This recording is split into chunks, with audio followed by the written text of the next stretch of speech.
वैभव वाले अरिहंतों को नमन करें हम। नित्य निरंजन आनंद दाता सिद्ध प्रभु को नमन करें हम। पंचाचार विभूषित गुरुवर सूर्य गुरु को नमन करें हम। शास्त्र प्रकाशे ज्ञान प्रकाशे उपझायों को नमन करें हम। आत्म ध्यान में लीन निरंतर सर्व साधु को नमन करें हम। नमन नमन तुम्हें नमन नमन ले लो अरहत शरण शरण। नमन नमन तुम्हें नमन नमन ले लो सिद्ध जी शरण शरण। नमन नमन तुम्हें नमन नमन ले लो साहू ले लो सूरी शरण शरण। नमन नमन तुम्हें नमन नमन ले लो बुझाए शरण शरण। नमन नमन तुम्हें नमन नमन ले लो साहू शरण शरण। पंचाचार विभूषित की जो श्रद्धा भक्ति उर्धारें ऐसे पंच परम पद धारे हम सब को भी मोक्ष दिलाएं। अनंतानंद सिद्ध परमेष्टि भगवान के 24 तीर्थंकर भगवान के द्वादशांग जिनवाणी माता के 3 कम 9 कुड़ मुनिराज के द्वादशांग जिनवाणी माता के पंच परमेष्टि भगवान के परम पूज्य आचार्य श्री महावीर कीर्ति जी गुरुदेव के परम पूज्य बासल रत्नाकर श्री विमल सागर जी गुरुदेव के परम पूज्य गणाधिपति गणधराचार्य श्री कुंतु सागर जी गुरुदेव के परम पूज्य वैज्ञानिक धर्माचार्य श्री कनक नंदी जी गुरुदेव के परम पूज्य प्रज्ञा श्रीनिवास सारस्वताचार्य श्री देव नंदी जी गुरुदेव के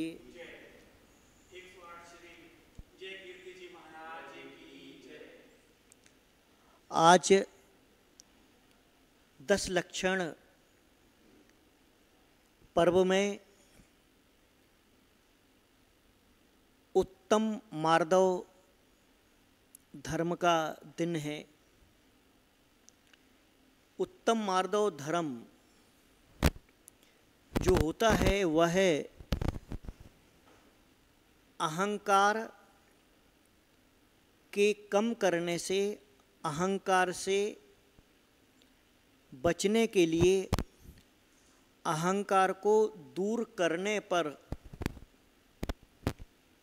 प्राप्त होता है। अहंकार के बारे में कहा जाता है कि 4 कसाएं जो होती हैं, 4 कसायों में मनुष्य के लिए विशेष रूप से अहंकार एक्स्ट्रा यानी बोनस के रूप में और ज़्यादा मिलता है।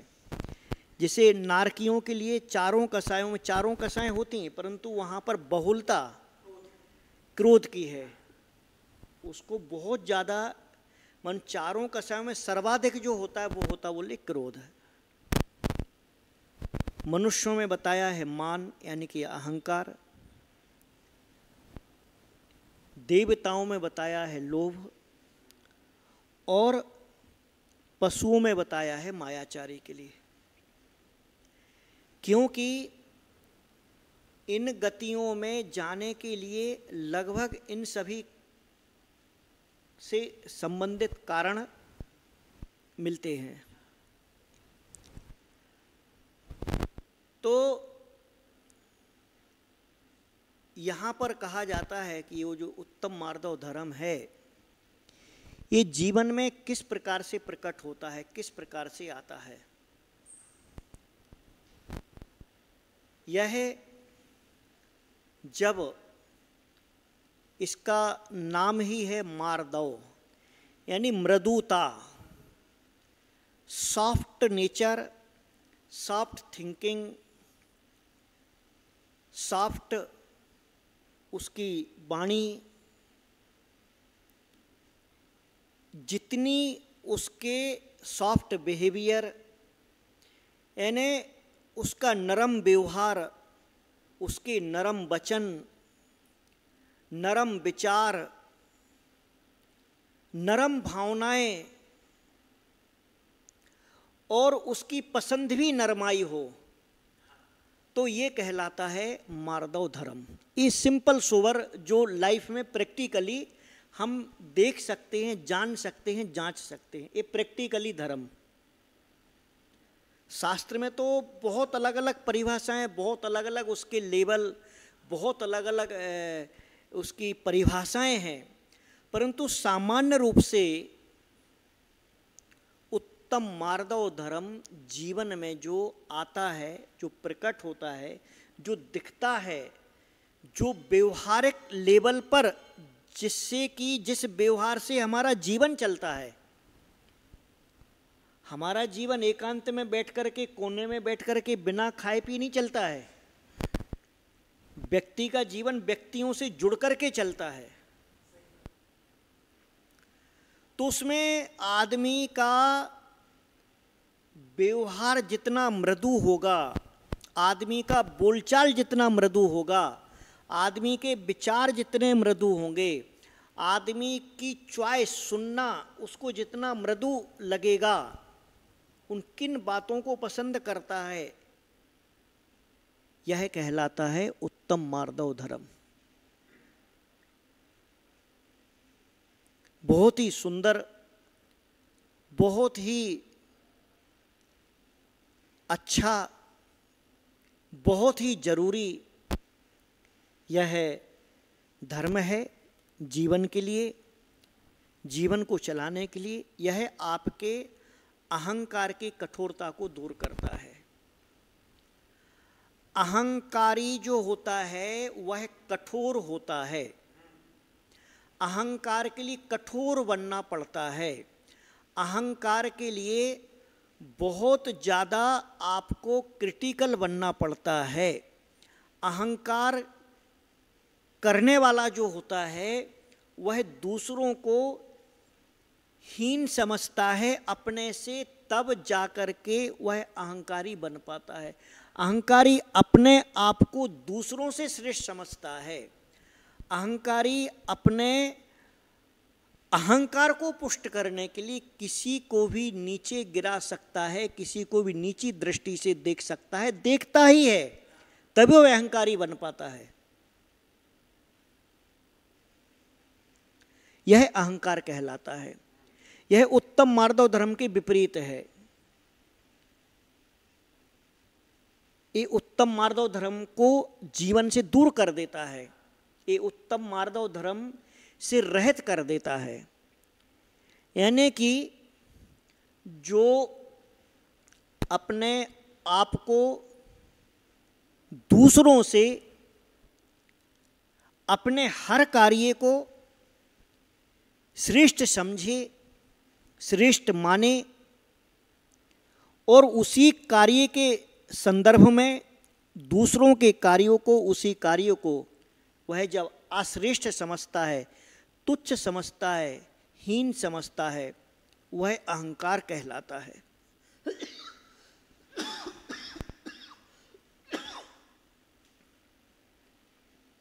जैसे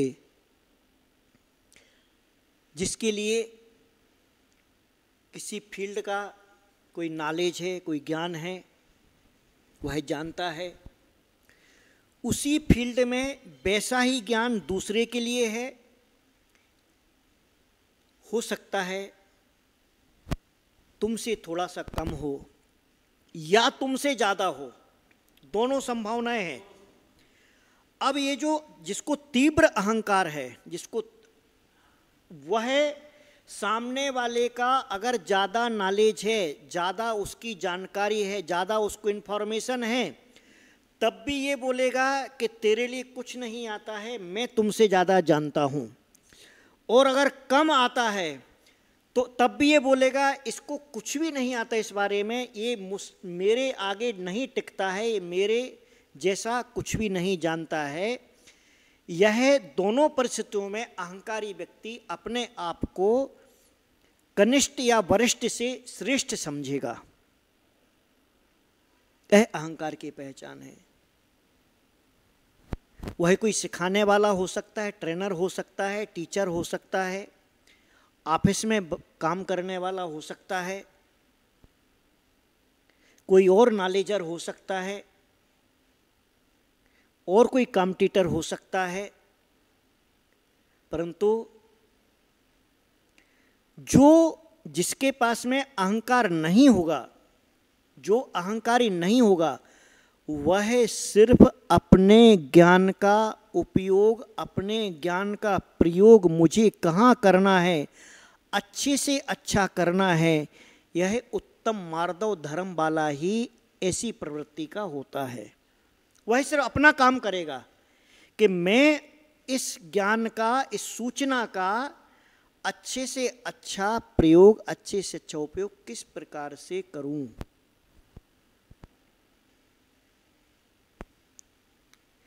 आपके लिए कोई पद मिला हुआ है, आपको समाज ने ट्रस्टी बनाया है, आपको समाज ने कोई जिम्मेदारी सौंपी है, आपको किसी ने नेता बनाया है, आपको नेतृत्व सौंपा है, या आपने अपने पढ़ने लिखने के पश्चात किसी अधिकारी के पद को प्राप्त किया है,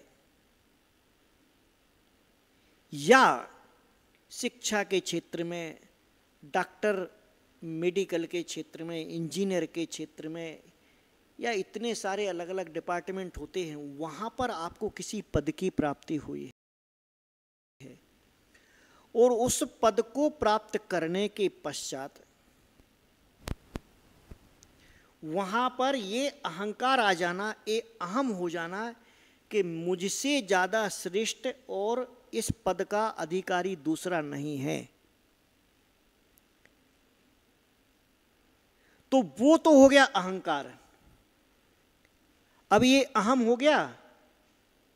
अब इसी की जगह अगर वही व्यक्ति, अगर उसको उत्तम मार्दव धर्म की जानकारी है, उत्तम धर्म, उत्तम मार्दव धर्म का पालन करने वाला है, मृदु स्वभावी है, मृदु भाषी है, मृदु परिणामी है, उसी पद को पा करके उस पद का वह सदुपयोग करेगा, अच्छे से अच्छा उसका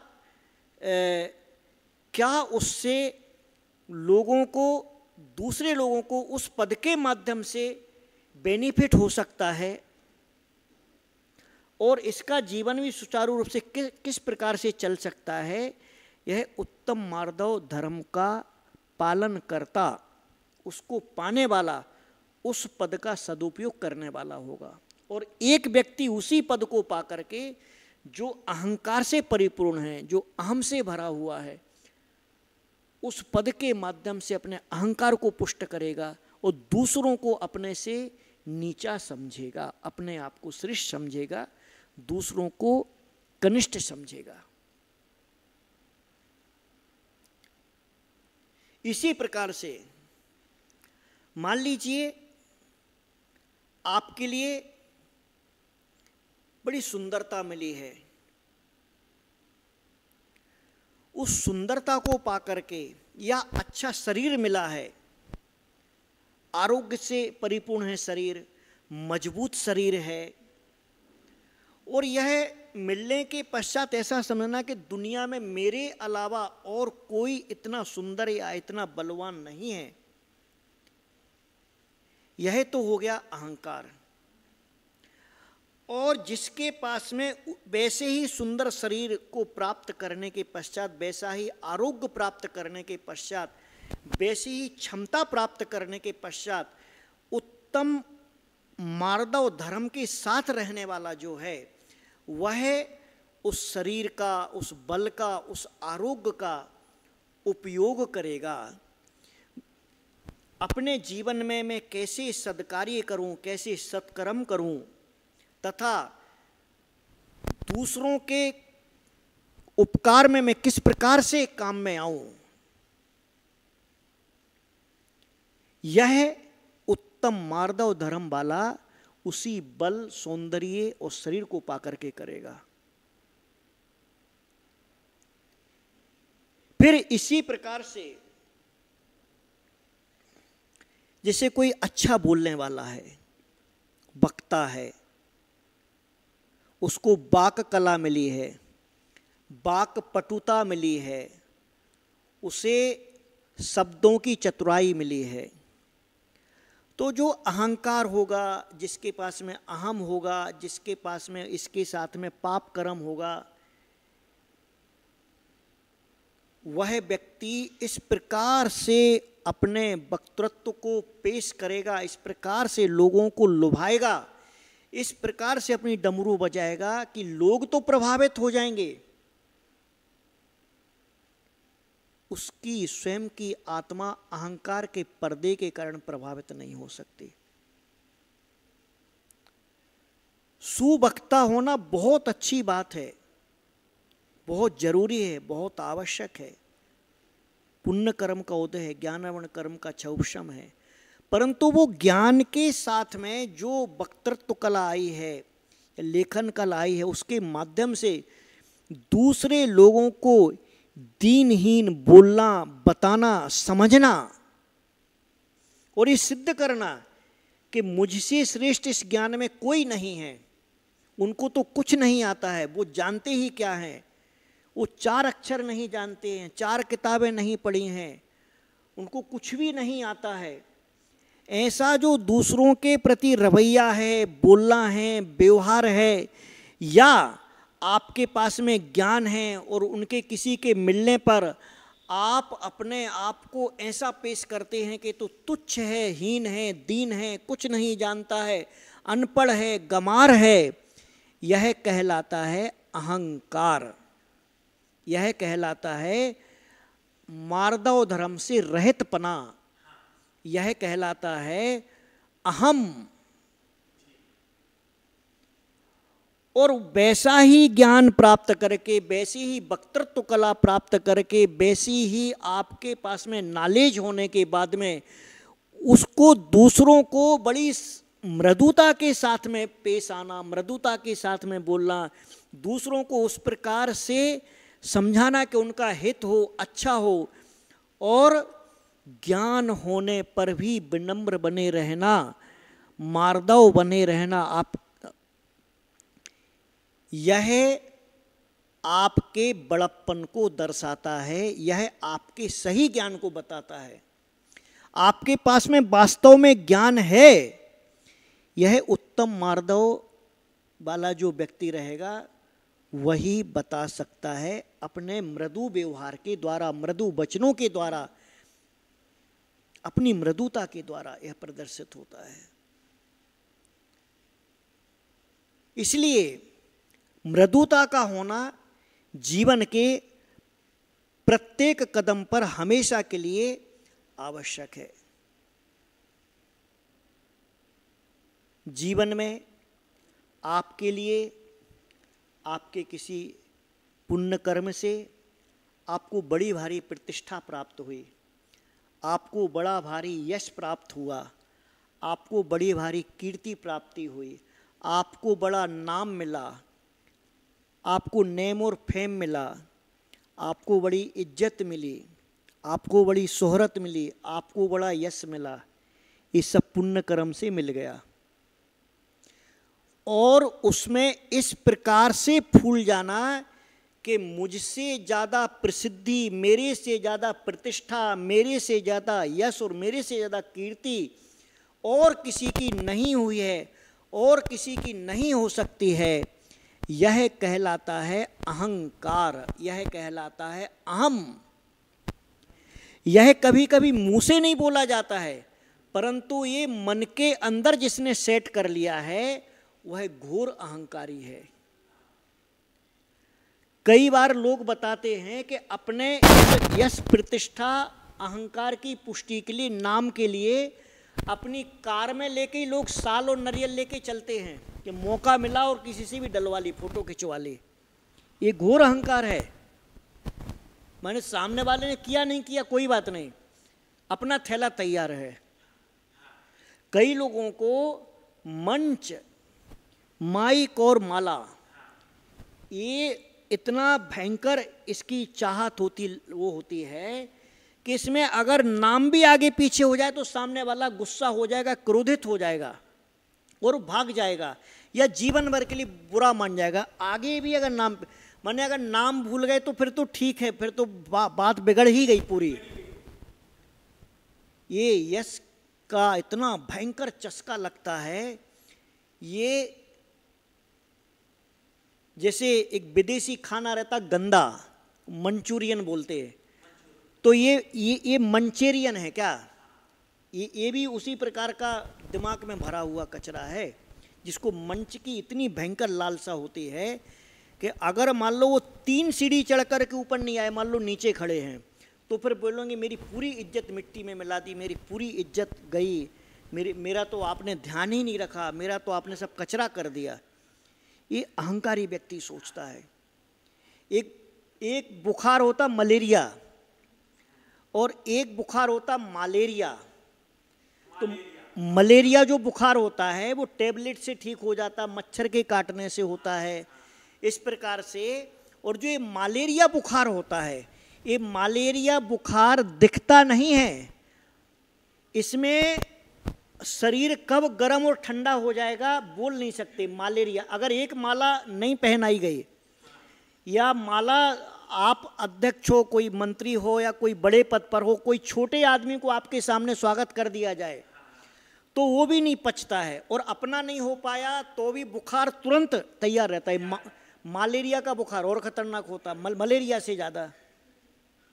अच्छा, इसकी कोई टैबलेट नहीं है। इसकी टैबलेट जो है ना, इसका उपाय कौन सा है? इसका उपाय है उत्तम मार्दव। ये मार्दव टैबलेट है। इस टैबलेट का नाम है उत्तम मार्दव टैबलेट। यह उत्तम मार्दव टैबलेट जो होती है, इससे मलेरिया बुखार उतरता है। विनय, ये जब विनय का सिरप पिया जाता है, विनय का इंजेक्शन जब अगर लग जाए तो फिर ये मलेरिया बुखार उतरता। नहीं तो कई मलेरिया तो एक समय को आता भाई, 15 दिन, हफ्ता, या बहुत ज़्यादा खिंच गया महीनों, बस, और धीरे धीरे उतर जाएगा, टेम्परेचर जाएगा 105, 104 जो भी है ऐसा जाएगा, 100, 99। ये मलेरिया बुखार का टेम्परेचर उतरता नहीं। एक बार चढ़ने के बाद में ये डेंगू, चिकनगुनिया, मलेरिया सब साथ में ही हो जाता है। ये मलेरिया के बुखार से जो बचता है वो उत्तम मार्दव धर्म को पाता है।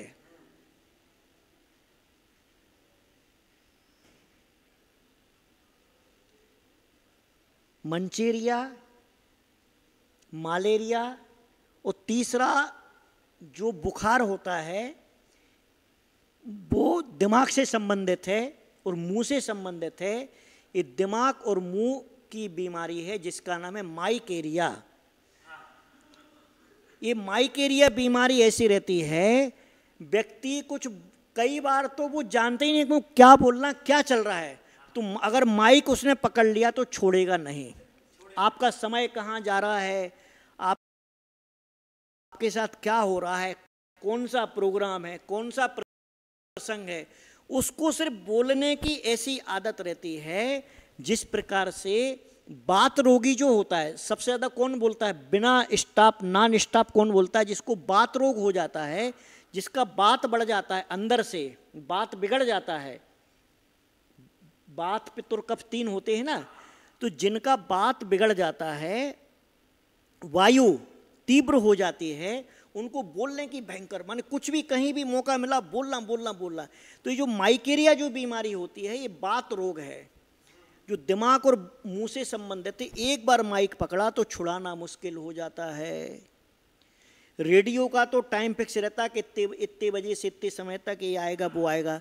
माइकेरिया की बीमारी जिसको है, उसकी बीमारी का पता ही नहीं रहता। उसको तो आधी रात को बोल दो कि फलाना फंक्शन वहाँ हो रहा है, वो पहुँच जाएगा। अच्छा, उसको ये नहीं पता कि कौन बोलने वाला। कई बार तो बड़ी हास्यास्पद स्थिति होती है। वो लाखों रुपया दे करके एंकर को बुलाया जाता है, प्रोग्राम को अरेंज करने वाला, और अगर लोकल कोई व्यक्ति ऐसा है माइक एरिया वाला, तो वो उसके सामने ऐसा माइक पकड़ेगा और उसके सामने ऐसा बोलेगा कि तू कुछ नहीं जानता, हमसे सीख के जा यहाँ से। ये माई क्रिया की बीमारी भी ऐसी रहती है। और इसका संबंध भी इसी से है कि वह व्यक्ति अपने अहंकार को इतनी जनता के सामने बार बार पुष्ट करता है। और कई बार उस आदमी को बिठाने को तालियां बजाई जाती और वो समझता है कि हम अच्छा बोल रहे हैं इसलिए ताली बजाई जा रही। हाँ, वो बिठाने के लिए बजा रहे। तो इसलिए यह भी एक बहुत बड़ा वो होता है। फिर जैसे इसी प्रकार से सत्ता है, जिसको सत्ता की प्राप्ति हो जाती है या जिसको बहुत अच्छे धन की प्राप्ति हो जाती है, तो वो सत्ता में और धन में इस प्रकार से अपने आप को समझता है कि मेरे से आगे कोई सत्ता की शक्ति में बड़ा नहीं है, मेरे से आगे कोई धन की शक्ति में बड़ा नहीं है। जबकि उसको मालूम नहीं है कि यह सत्ता और धन की शक्ति तुम्हारे पास में कुछ भी नहीं है। चक्रवर्ती अपनी प्रशस्ति को लिखने के लिए वृषभाचल पर्वत पर जाता है। 100 योजन लंबा 50 योजन चौड़ा वो वृषभाचल पर्वत को देखता है कि मैं अपनी प्रशस्ति यहाँ लिखूं। 100 योजन लंबा और 50 योजन चौड़ा, यानी अगर छोटा वाला योजन आपने लिया, छोटा योजन जो 12 किलोमीटर का होता है, तो 1200 किलोमीटर का तो वो हो गया लंबा और 600 किलोमीटर का चौड़ा। इतने बड़े पर्वत पर वो चारों तरफ चक्कर लगाता है, नीचे से ऊपर तक देखता है कि कोई जगह मैं चक्रवर्ती हुआ हूँ। भाई इस काल में इस समय पर ऐसे ऐसे महापुरुषों के समय में मैं चक्रवर्ती हुआ हूँ, ये हमको लिखना है, यहाँ पर प्रशस्ति लिखना है। वो प्रशस्ति लिखने के लिए वह चारों तरफ जगह ढूंढता है कि मैं अपना नाम लिख दूं। अब वो ढूंढते ढूंढते वो देखता है यहाँ पर आज तक अनादि काल से इतने चक्रवर्ती हो गए हैं। विचार करो कि 1200 किलोमीटर लंबा और 600 किलोमीटर चौड़ा पर्वत पर उसको नाम लिखने की जगह नहीं मिलती है। अरे आप कोई काम करते हैं और आपकी अगर वो पट्टी नहीं लग पाए, पट्टी, तो बोलते हैं कि मेरा पैसा देना व्यर्थ हो गया। अगर मान लीजिए नया रूम बनाना ठीक है, आपने कोई बड़ा बिल्डिंग बना के धर्मशाला बना के दे दी, वो ठीक है, वो अलग बात हो गई।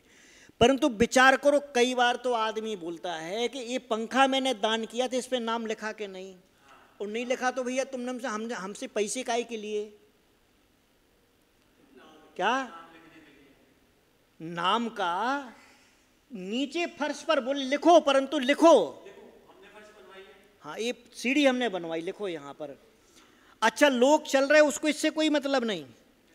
हजारों लोग तेरे नाम को कुचल रहे हैं। अहंकारी के नाम को हमेशा कुचला जाता है।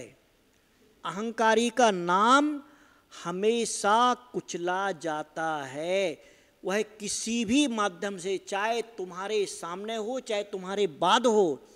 इसलिए अगर तुम्हें कुचला नहीं जाना है तो अहंकार मत करना। कुचलने से अगर तुमको बचना है, अहंकार मत करना। और वह चक्रवर्ती उस समय विचार करता है कि मेरे लिए तो भैया एक किसी चक्रवर्ती का नाम मिटाना पड़ेगा, तभी मैं अपना लिख सकता हूँ। बिना दूसरे का नाम मिटाए तुम अपना नहीं लिख सकते हो, ये संसार की रीत है। तुम अपना नाम करने के लिए दूसरे का मिटाओगे तो जिसका लिखा था उसको दुख तो होगा और तुम्हें तात्कालिक खुशी मिलेगी, परंतु तैयार रहने का कि जो आने वाला पीछे जिसकी लाइन लगी है वो तुम्हारा भी मिटाएगा। इसे कहते अहंकार। ये कहलाता है अहंकार।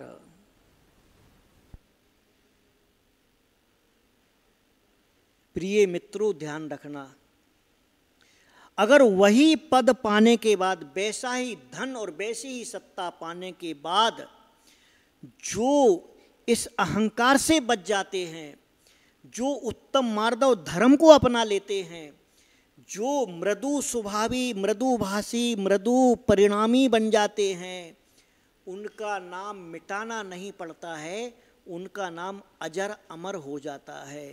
तीर्थंकर किसी का नाम मिटाते नहीं हैं, उन तीर्थंकर का नाम अजर अमर हो जाता है उत्तम मार्दव धर्म के प्रभाव से। ये उत्तम मार्दव धर्म है। आज तक किसी तीर्थंकर के माता पिता का नाम कहीं मिटाया नहीं गया है। क्यों नहीं मिटाया गया? क्योंकि उन्होंने दूसरे का नहीं मिटाया।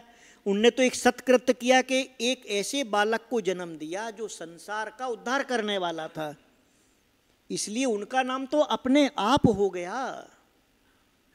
उन्होंने किसी का मिटाया नहीं है, अपने आप हो गया। जो दूसरे के नाम को, जो दूसरे के काम को जो मिटाता है अपने काम के लिए, अपने नाम के लिए, उसे नीचा दिखाता है। अपने नाम के लिए, अपने काम के लिए दूसरे के नाम और दूसरे काम को दीनहीन बताता है और अपने नाम और अपने काम को श्रेष्ठ बताता है, वो दुनिया में अहंकारी कहलाता है। वो है अहंकार, वो है ईगो। और वह चक्रवर्ती, देखिए विचार करो, उस नाम को मिटा करके अपनी प्रशस्ति लिखता है और सोचता है कि देखो, मैं तो आज तक सोच रहा था कि दुनिया में इतनी बड़ी सत्ता पाने वाला, इतना बड़ा धन पाने वाला, इतना सब परिकर, इतना बड़ा साम्राज्य पाने वाला मैं अकेला हुआ हूँ, परंतु नहीं, मुझसे पहले हम गिनती नहीं कर सकते, अगणित, अगण्य चक्रवर्ती हो गए इस पृथ्वी पर। और कोई भी चक्रवर्ती 6 खंड में से 6 centimetre, 6 millimetre, 6 inch, 6 foot, 6 kilometre जगह लेके नहीं गया। 6 खंड का अधिपति होने के बाद भी लेके कुछ नहीं गया। इस सत्य का बोध वहां होता है। सत्य का बोध उसे होता है जो उत्तम मार्दव धर्म से परिपूर्ण होता है, जिसके पास में मृदुता होती, जिसके मन में, दिल में मृदुता होती है। यह फैशन चलता है। फैशन में देखो, आपको तन ढकने को क्या चाहिए? तन ढकने के लिए जो आवश्यकता है वो बहुत कम है दुनिया में। आपको कुर्ता धोती पहन ली, कुर्ता पजामा पहन लिया, टी शर्ट पैंट पहन लिया, शर्ट पैंट पहन लिया, ये आपका तन ढक गया। बस यहाँ ये तो आवश्यकता है, ये तो करना ही है। साड़ी पहन ली, सूट पहन लिया, ये तो आपकी आवश्यकता है, ये अनिवार्य है। अब इसके बाद जो काम शुरू होता है, इसकी साड़ी ऐसी तो मेरी उससे अच्छी, ये महिला मंडल ने वो वाला बनाया है तो इसका मेरा उससे अच्छा, फिर उससे अच्छा उसका, फिर उसकी सिलेक्शन, फिर ये फलाना ग्रुप में मेहंदी की रस्म में गए थे, वहाँ उन लोगों ने ऐसी साड़ियाँ पहनी थी, फिर उनसे अच्छी हम लाएंगे, फिर वो तुम्हारे यहाँ आएगी, फिर वो देखेंगे, फिर नहीं यार उन लोगों ने देखो ऐसा ड्रेस कोड बनाया था। आजकल शादियाँ होती तो शादी के कार्ड में लिखा रहता है मेहंदी की रस्म में फलाना ड्रेस कोड, रिसेप्शन में फलाना ड्रेस कोड, बारात में फलाना ड्रेस कोड, और ऐसे और भी जो रहते होंगे कुछ फंक्शन, डांस में फलाना ड्रेस कोड, अलग अलग। मान लो शादी के 5 दिन का प्रोग्राम है तो 5 प्रकार के ड्रेस कोड कलर के साथ में लिखे रहते हैं। तो ये फिर इसके यहाँ फलाना फलाना ड्रेस कोड था, ड्रेस डिजाइनिंग थी, मेरे यहाँ पर ऐसी, फिर मेरे यहाँ पर ऐसी, फिर मेरे यहाँ पर ऐसी। अब बताइए, आपने धोती पहनी, ये धोती में कौन सा कंपटीशन है? ये कंपटीशन रहे थे, ये अहंकार रहे थे, इसमें कोई अहंकार नहीं। आपने पजामा कुर्ता पहना, इसमें कोई कंपटीशन है ही नहीं भाई। सफ़ेद कलर का तूने पहना, मैंने पहना, सबने पहना, यहाँ अहंकार नहीं है। यहां तक तो ये आवश्यकता है, अहंकार नहीं है। वस्त्र पहने, साड़ी पहनी, सिंपल सोबर हो गया। अभी बताइए, तो माताजी लोग होती हैं, अब सब जिसको देखो सफेद ही सफेद हैं, उनमें अहंकार का काम ही नहीं भाई। वस्त्रों का अहंकार वहां है ही नहीं भाई, जिसको भी पहनना सफेद ही पहनना है। अब ऐसा तो नहीं कि उसका ज्यादा लाल, मेरा कम लाल, उसका नीला, मेरा डार्क, ऐसा कुछ है ही नहीं। तो वस्त्रों का अहंकार वहां है ही नहीं, वो तो रहते हैं। अच्छा, दिगंबर साधु सारे एक जैसे दिखते भाई, कहीं दूर से फोटो खींचो, उसमें किसका नाम आएगा? कुछ नहीं आएगा, सब बिना कपड़े वाले दिगंबर खड़े हैं, तो वहां कपड़े का अहंकार है ही नहीं। अब ये जो कपड़े में जो कंपटीशन होता है, जिसको एक नाम दिया गया फैशन, वो फैशन नाम क्यों दिया गया? तूने टोपी ऐसी लगाई तो मैं ऐसी लगाऊंगा, फिर उस टोपी के 25 ब्रांड, फिर वैसी डिजाइन की, फिर 25 कलर, फिर उसने टी शर्ट ऐसी पहनी थी, फिर मेरा टी शर्ट वैसा, फिर उसके टी शर्ट पर ये डिजाइन था, मेरे टी शर्ट पर ये, फिर उसके पेंट पर ये था, फिर मेरे पेंट पर ये। क्या इसको बोलते फैशन। उसने 1500 का जीन्स लिया, मैं 3 का लूंगा, उसने 3 का लिया, मैं 5 का पहनूंगा। ये है कंपटीशन। ये कंपटीशन जो जहां देखो, एक होता है कि आपके लिए भगवान ने पैसा दिया है, आपको योग्यता दी है, आप ऐसे बड़े पद पर हैं, आप अच्छे से अच्छे वस्त्र आदि ग्रहण करें, वो तो है सामान्य प्रक्रिया, वो जनरल है। वो कोई आप ऑफिस जाते, ऑफिस का एक ड्रेस कोड रहता है कि आपको वैसे जूते, वैसा पैंट शर्ट कोट पहनना, वो तो है सिस्टम, वो कहलाता तंत्र। वहाँ पर अहंकार का संबंध नहीं है, वहाँ वो आवश्यकता है, वो नेसेसरी है।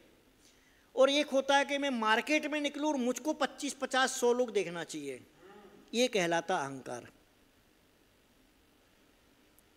मैंने अगर कोई वस्त्र ग्रहण किए, मैंने वस्त्र पहने हैं, और मुझको अगर सब लोगों ने बाहे भाई मुझकी मेरी तरफ नहीं देखा अगर ऐसा, तो फिर क्या काम के कपड़े। फिर इसी को और बढ़ाने के लिए, इस अहंकार को और पुष्ट करने के लिए एक और नया फैशन आया, किसके कितने कपड़े फटे वो उतना बड़ा फैशन। नीचे से ऊपर तक कितने प्रकार के छेद हैं, कहाँ से धागे लटक रहे हैं, और नहीं लटके हो तो जीन्स वाला शायद एक वो देता है ब्लेड साथ में पैक करके कि भैया तू बता तेरे लिए और कहाँ से फाड़ना, तो वो तुम्हारे सामने ही फाड़ देता है। ये नया फैशन। अच्छा, जितनी फटी हो उतनी ज्यादा कीमत, ऊपर से नीचे तक, आगे से पीछे तक जितना दिख रहा हो जीन्स में, जितनी खिड़कियां हो उतना ज्यादा उसकी कीमत। वो बोलता कि ये फैशन बड़ी गजब की है। फिर अब उसको 100-200 लोगों ने अगर देख लिया, फटे कपड़े कितने के, सबसे ज्यादा, सिले से ज्यादा। पहले लोग थैगड़े लगाते थे, अगर कहीं से थोड़ा सा फट जाए ना, घर से आदमी नहीं निकलता था, रफू करवाता था। अब फाड़ के निकलता है कि फाड़ेंगे तो लोग देखेंगे। समय का फेर है।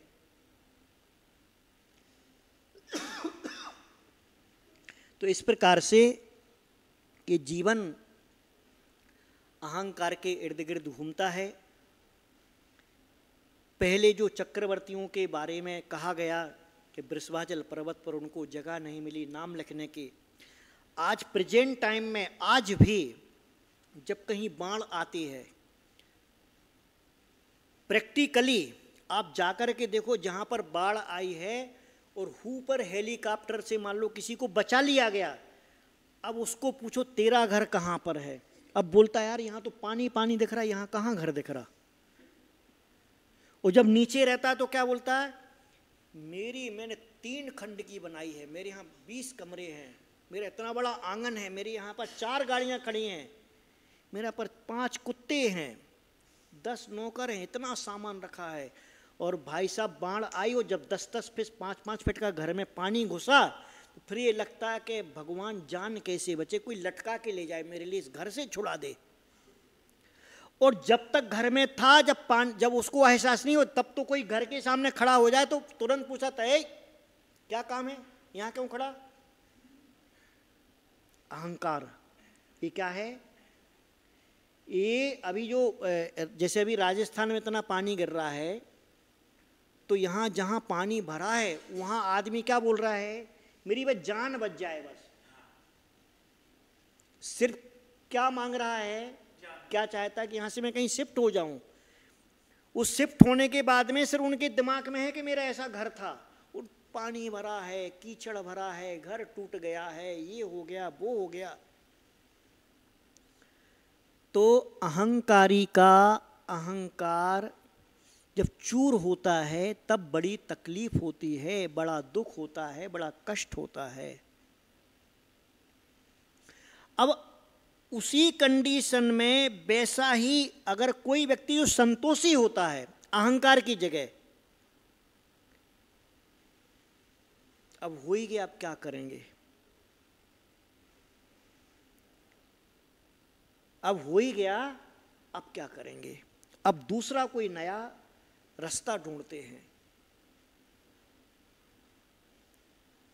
तो ध्यान रखने का, अहंकार हमेशा घातक होता है। अहंकार किसी के लिए भी अच्छा नहीं है। अहंकार रोग है जो आपके अहम को पुष्ट करता जाता है और आपको यह आपकी बीमारी स्वीकार नहीं करने देता है कि आप बीमार हो। यह भी बीमारी है।